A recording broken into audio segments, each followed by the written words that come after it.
መንግስት 1 ትሪሊዮን ብር ዕዳ አለበት አለ የኢትዮጵያ ንግድ ባንክ።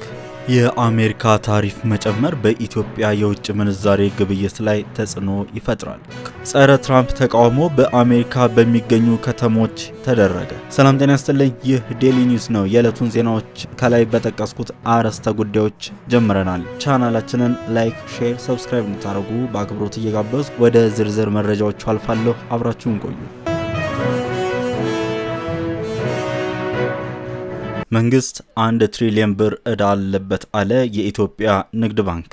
የኢትዮጵያ ንግድ ባንክ የ8 ወራት የስራ አፈጻጸምን በተመለከተ ለሕዝብ ተወካዮች ምክር ቤት የመንግስት ልማት ድርጅቶች ቋሚ ኮሚቴ ባቀረበው ሪፖርት በአጠቃላይ ካለው የብድር ክምችት 1 ትሪሊዮን ብር ዕዳ የመንግስት መሆኑን አስታውቋል። የባንኩ የስራ አፈጻጸም ሪፖርት ያቀረቡት የባንኩ ፕሬዝዳንት አቶ አቤ ሳኖ እንደገለጹት የባንኩ የብድር ክምችት 1.393 ትሪሊዮን ብር መድረሱና ከዚህ መጠን ውስጥ 74.4 በመቶ ወይም 1 ትሪሊዮን ብር የመንግስት ዕዳ መሆኑን ገልጸዋል። የባንኩ ጠቅላላ የብድርና ቦንድ ክምችት መጠን 1.3 ትሪሊዮን ብር በላይ የተሻገረ ሲሆን ከዚህም ላይ የግል ተበዳሪዎች ድርሻ ከ300 ቢሊዮን ብር በላይ መሆኑ ተጠቅሷል። ከተገለጸው አጠቃላይ የብድር ክምችት መጠን በቦንድ የተወሰደ ብድር 66.7 በመቶ ያህሉን በመሸፈን የአብላጫውን ድርሻ ሲወስድ 27.62 ቢሊዮን ብር የተጠራቀመ ወለድ መሆኑም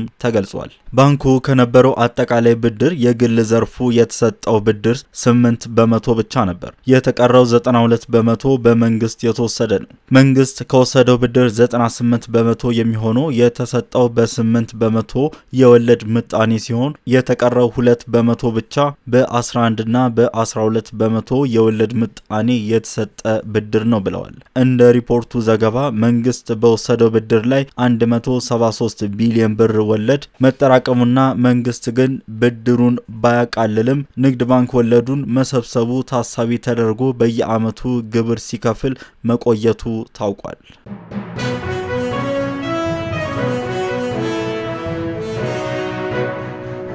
የአሜሪካ ታሪፍ መጨመር በኢትዮጵያ የውጭ ምንዛሬ ግብይት ላይ ተጽዕኖ ይፈጥራል። ክቡር ገና እርምጃው ኢኮኖሚያዊ ጉዳትም ስለሚያስከትል ሌሎች የገበያ መዳረሻዎችን ማፈላለግ ይገባል። የአሜሪካው ፕሬዝዳንት ሰሞኑን ባደረጉት አዲስ የቀረጥ ጭማሪ እርምጃ ኢትዮጵያን ጨምሮ ከ40 በላይ የአፍሪካ ሀገራትን አካቷል። እርምጃው ኢትዮጵያ ወደ አሜሪካ በምታስገባቸው ምርቶች ላይ የ10 በመቶ ቀረጥ እንዲጣልባቸው አድርጓል። ይህ አዲሱ የፕሬዝዳንት ትራምፕ እርምጃ የኢትዮጵያ ኢኮኖሚና ወደ አሜሪካ ገበያ በሚገቡ የኢትዮጵያ ምርቶች ላይ ባለሙያዎች ተጽዕኖ መፍጠሩ አይቀሬ ነው ብለዋል። የቀረጥ ወይም ታሪፍ ጭማሪው ወደ አሜሪካ ገበያ የሚላኩ ሸቀጦች ዋጋቸው ያነረዋል። ይህ ደግሞ በሸማቹ ማህበረሰብ ላይ አሉታዊ ተጽዕኖ አለው ሲሉ ተናግረዋል። በኢኮኖሚ በንግድና ኢንቨስትመንት ጉዳዮች ትንታኔ በመስጠት የሚታወቁት አንጋፋው ባለሙያ አቶ ክብሩ ገና በሰጡት ማብራሪያ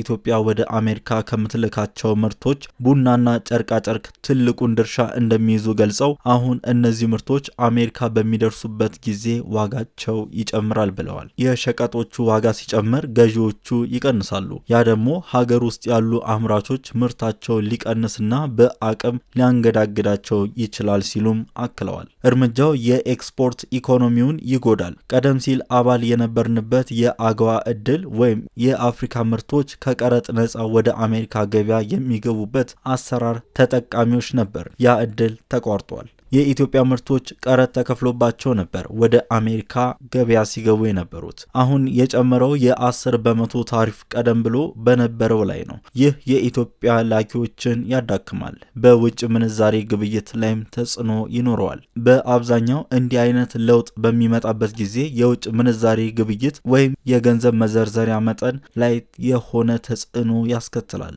እርምጃው ብርን ሊያጠናክረው ይችላል አሊያም የበለጠ ሊያዳክመው ይችላል። እሱን ቀጥለን የምናየው ይሆናል፣ ግን ተጽዕኖ አይቀሬ ነው ብለዋል። በትክክል ምንድነው የሚፈጠረው የሚሉትን በትግበራው ወቅት ነው የሚታወቀው። ለምሳሌ እዚያ ያሉ ኢምፖርተሮች ከኛ ላኪዎች ሸቀጦችን የሚረከቡ የአሜሪካ ነጋዴዎች አሁን በዚህ የታሪፍ መጨመር ምክንያት የሸቀጥ ዋጋ ጨምሮባቸዋል። አሁን እነሱ ምን ይወስናሉ? ጭማሪውን ራሳቸውን ሸፍነው ትርፋቸውን ቀንሰው እቃውን ለሸማች ያቀርባሉ ወይስ ጭማሪውን በቀጥታ ለተጠቃሚው ያስተላልፋሉ የሚለው ገና የሚታይ ይሆናል። ከዚህ በተጨማሪ እርምጃው የትኞቹን ሸቀጦች የበለጠ ይጎዳል የሚለው እንደዚሁ ቀጥሎ የሚታይ ነው። ለምሳሌ በአሜሪካ ገበያ ብዙም ተወዳዳሪ የሌለው የኢትዮጵያ ሸቀጥ ብዙም ተጽዕኖ ላይደርስበት ይችላል። ምክንያቱም ሸማቾቹ አማራጭ ስለሌለው ዋጋውን ቢጨምርበት እቃውን ይገዛል። የሆነ ሆኖ ግን ታሪፉ የምርት ዋጋ እንዲጨምር ያደርጋል።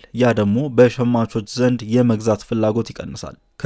ከዛም የምርት መጠን ያዳክማል። ገዢ ከሌለ የኢትዮጵያ አምራቾች ሊያመርቱት አይችሉም። መፍትሄው ያንን የሚተካ ሌላ ገበያ መፈለግ ነው። ከአሜሪካ ወጥቶ የሌሎችን ሀገራት ገበያ ማፈላለግ አስፈላጊ ይሆናል። ተጽዕኖ ከመበርታቱ በፊት ሌሎች የንግድ መዳረሻዎችን ማፈላለግ ይገባል። ታሪፍ የተጣለው በሁሉም ሀገራት ላይ ስለሆነ የትኛው ሀገር የበለጠ ይቋቋመዋል የሚለው ገና በትግበራ ወቅት የሚታይ ይሆናል። የታሪፍ ለውጥ መምጣት የፖሊሲ ለውጥ ለማድረግም ይረዳል። ወደ ሌሎች ዘርፎች እንድንገባ ሊያስገድድ ይችላል። ለምሳሌ የቱሪዝም ዘርፉን ማጠናከርና ማስፋፋት ይገባ ይሆናል። በተጣለው ታሪፍ ምክንያት የሚመጣውን ገቢ ለማካካስ ማለት ነው። በቅድሚያ ግን የእርምጃውን ተጽዕኖ በደንብ ማጥናትና የመውጫ መንገዶችን ማሰብ ተገቢ ነው። ተጽዕኖ ምን ሊሆን እንደሚችል ማየት ይኖርብናል ብለዋል።